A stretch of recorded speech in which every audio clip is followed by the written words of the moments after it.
Part 1, my boss said stop helping others. So I did exactly that. I, 29I, work in IT support at a mid-sized company that's run like it's still 1998.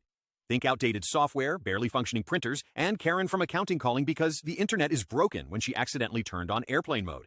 Despite the chaos, I actually liked my job. I was fast, efficient, and had built a good rapport with most of the departments. People knew if they were in a jam, they could count on me. Enter my new boss, Todd.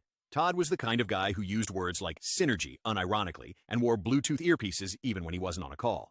He was brought in from some corporate consulting firm and clearly thought he was going to whip us all into shape. On his first day, he held a meeting and made it crystal clear that he wasn't there to make friends. He was here to optimize processes and streamline workflow, which apparently meant micromanaging everything down to how we answered emails. One of the things Todd hated?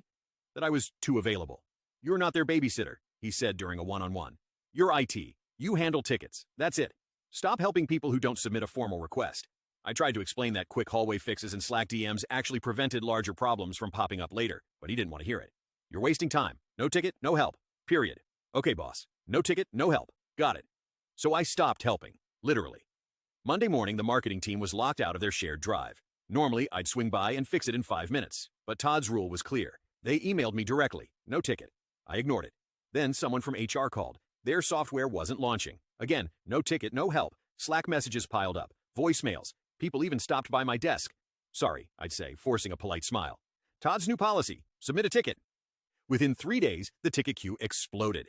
We went from an average of 20 tickets a week to 97. I wasn't even close to catching up. And since Todd insisted on approving each one before I could touch it, things moved like molasses. People couldn't do their jobs. Payroll got delayed. A sales meeting crashed mid-pitch because Zoom wasn't updated.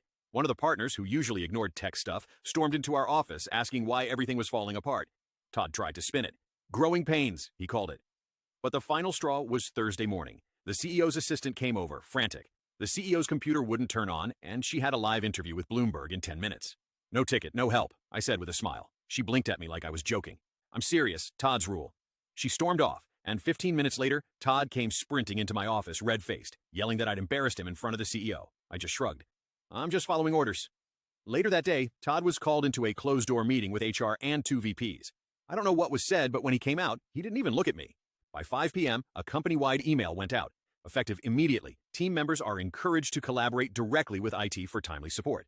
Ticketing is recommended but not mandatory for urgent issues.